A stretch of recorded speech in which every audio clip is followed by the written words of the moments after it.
လဲဆိုတော့အရှင်မဟာကတ္တပရဲ့တပည့်နှစ်ယောက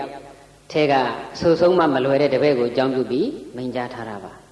တခါတော့တောကြောင့်တဲ့ကြောင့်မှအရှင်မဟာကတ္တပတပည့်နှစ်ပါးနဲ့တရင်သုံးနေတယ်ကိုရင်နှစ်ပါးပဲဆိုကြပါစို့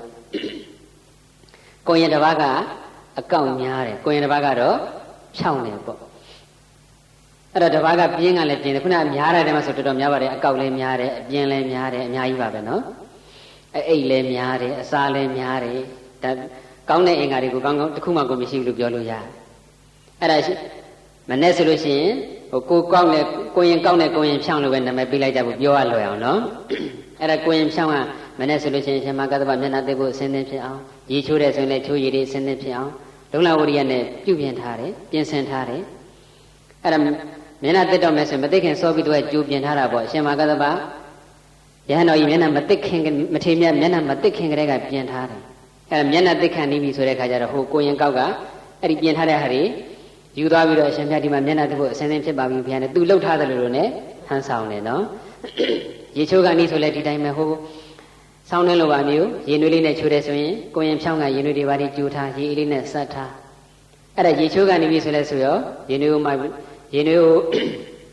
ပြပြီးတော့အရှင်မြတ်ဒီမှာရေနွေးအစင်းသင်းဖြစ်ပါပြီဘုရားချိုးရည်လေးဆက်လိုက်ရတော့မလားဘုရားနဲ့ကိုရင်ကောက်ကသွားပြီးတော့မျက်နှာလှုပ်တယ်နော်အဲ့တော့ကိုရင်ဖြောင်းလှုပ်ထားသမျှဝေယဝိဆတွေကိုကိုရင်ကောက်ကသူလှုပ်ထားတယ်လို့မျိုးဟန်ဆောင်ပါတယ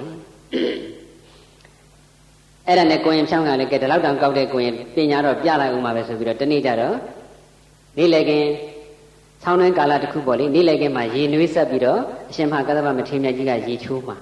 အဲ့ဒါနဲ့ကိုရင်ဖြောင်းကရေနွေးတွေပါတည်ထားတယ်သူရေနွေးတဲ့နေတဲ့အချိန်မှာဟိုကိုရင်ကောက်ကတော့တခေါခေါနဲ့အိတ်နေတာပေါ့နော်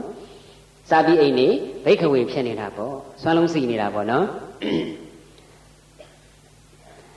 အဲ့ဒါနဲ့ကိုရင်ဖြောင်းက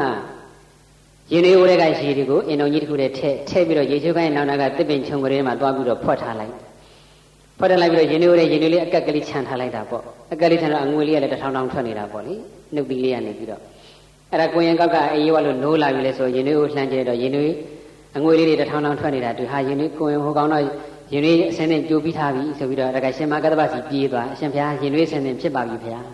းဆိုတော့ဟိုကလည်းရင်နွေးအစင်းနဲ့ဖြစ်ပြီဆိုပြီးတော့လာတာပေါ့ရေချိုးကနေရလို့ရင်နွေးခရားကြီးမှလာပြီးတော့ချိုးမဲ့အိမ်တုံနဲ့ဆက်မဲ့လို့ရင်နွေးခရားနဲ့လောင်းထလို့ရင်နွေးကအကက်ကလေးပဲရှိတယ်နော်ကိုရင်ခုနပြောတော့ရင်နွေးကြိုးပြီးပြီဆိုဘယ်မလဲရင်နွေးကိုရင်တပည့်တော်နောက်တာလားစသည်အဖြစ်ပေါ့နော်အဲ့လိုပြောတော့ကိုရင်ကောက်လည်းဘာလို့မှမသိတော့ဖြစ်နေတာဘာဖြစ်ရမှလည်းမသိဘူးဟိုကောင်ငါ့ကိုတော်တော်ကြောက်ချတာတွေ့မယ်ပေါ့စိတ်ထဲကနေကျုံသွားတယ်မျက်နှာတွေလည်းပြက်နေပြီအဲ့ဒီမှာနေကိုရင်ဖြောင်းကလာပြီးတော့ခြုံထဲမှာဖွက်ထားတယ်ရင်နွေးအိမ်လုံးလေးမလာပြီးတော့အရှင်ဘုရားဒီမှာရင်နွေးအစင်သစ်မှာဘုရားဆိုတော့မှအဲ့ဒီမှာအရှင်မဟာကတ္တပမထေရမြတ်ကြီးကတိသွားပြီဒီကိုရင်ကောက်ငါ့ကိုနေတိုင်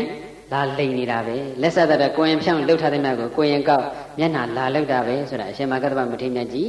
းသိသွားပါတယ်ယဟန္တာပဲစကြတဲ့ကမသိဘူးလားလို့တော့မေးစရာပေါ့မဆင်ခြင်ပဲသိပါမယ်နော်အဘိညာဉ်တွေပါတယ်နဲ့ဒီကိစ္စလိုက်ကြည့်နေမှာမဟုတ်ပဲအဲ့ဒါပြီးတော့ကိုရင်ဆိုတာဒီလိုမလုပ်ရဘူးယဟန်ဆိုတာဒီလိုမလုပ်ရဘူးမလင်ရဘူးမညာရဘူးအဲ့လိုဆုံးမတာပေါ့လေဆုံးမတော့သူကစိတ်ဆိုးတယ်ခုနမိတ်ဆွေကောင်းအင်္ဂါထဲမှာဝဆနခမဆိုတဲ့အင်္ဂါနဲ့မပြည့်စုံဘူးစိတ်ဆိုးတော့နောက်တနေ့အရှင်မကတ္တပမထေရမြတ်ကြီးဆွမ်းကထွက်တော့သူကမလိုက်တော့ခါတိုင်းတော့အရှင်မကတ္တပမထေရမြတ်ကြီးကရှေ့ကကိုရင်တစ်ပါးကနောက်ကပေါ့အဲ့ဒါသူကမလိုက်တော့ဘဲနဲ့ကျောင်းမှာချမ်းနေခဲ့အရှင်မကတ္တပမထေရမြတ်ကြီးဆွမ်းကထွက်တဲ့လမ်းကနေမကြွဘဲနဲ့တခြားတလမ်းကနေသူတစ်ပါးတည်းပြီးကြကြွတော့တရားဓမ္မတွေကမေးတာပေါ့ရှင်ဘုရားရှင်မကတ္တပမထေရမြတ်ကြီးရောမပါလာဘူးလားနေမကောင်းလို့လားဟုတ်တယ်ဓမ္မကြီးနေမကောင်းဘူးအเจ้าမှာအိတ်နေတယ်အเจ้าမှာနားနေတယ်ဒီနေ့ဆွမ်းခံမထွက်တော့ဘူးဒါဆိုရှင်မကတ္တပမထေရမြတ်ကြီးဘာနဲ့များတင့်တော်မလဲဘာများဖုံးပေးခြင်းမလဲဆရာတော်ကတော့ဘာဖုံးပေးခြင်းလဲလို့ပြောတယ်သူကပဇွန်ဟင်းစားခြင်းနဲ့ဆိုဆရာတော်ကတော့ပဇွန်ဟင်းဖုံးပေးခြင်းနဲ့လို့ပြောတယ်ပေါ့သူစားခြင်းနဲ့ဟာပြောလိုက်တာပဲလိုက်တော့တရားဓမ္မတွေကလည်းချက်ပြုတ်ပြီးတော့လှူလိုက်တာပေါ့ကိုရင်ခဏလေးဆောင်မထေရမြတ်ကြီးတော့လှူလိုက်မယ်ရပါတယ်တရားဓမ္မကြီးကိုရင်စောင့်မှမယ်ပေါ့စမ်းပြီးတော့ဟိုလည်းလောင်းထက်လိုက်ရောသူကလမ်းတစ်ပတ်မှလည်းအကုန်လုံးစားပြစ်လိုက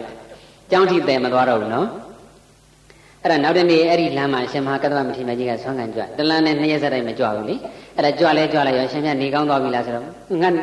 ဦးစင်းဘုန်းကြီးနေမကောင်းဖြစ်ပါဘူးမသိဘူးမနေ့ကပြောတော့ဟိုကိုရင်နေမကောင်းဆိုတော့တပည့်တော်တော်ပစလုံးဟင်းချက်ကပ်ပြီးလေဗျာဆရာမကြီးကဘုန်းကြီးလည်းသိသွားတာပေါ့နော်ဆရာတော်ကြီးအမထေရမြတ်ကလည်းသိသွားတယ်အဲ့ဒါနဲ့ကျောင်းပြန်ရောက်တော့ပြောတယ်ကိုရင်ယဟန်ဆိုတာအဲ့ဒီလိုသူတစ်ပါးရှိမှာဝင် အလှမခံကောင်းဘူးကိုလိုချင်တာကိုစားချင်တာတွေအဲ့လိုမပြောကောင်းဘူးဒီလိုလဲမလိမ်ကောင်းမညာကောင်းဘူးစသည်ပြန်ဆုံးမတာပေါ့နော်ဆုံးမတော့အဲ့ဒီမှာဒေါသတွေဖြစ်အဲနောက်တနေ့အရှင်မဂ္ဂတပမထေရမကြီးနဲ့တခြားကိုရင်တွေပါလဲဆွမ်းခံထွက်သွားရော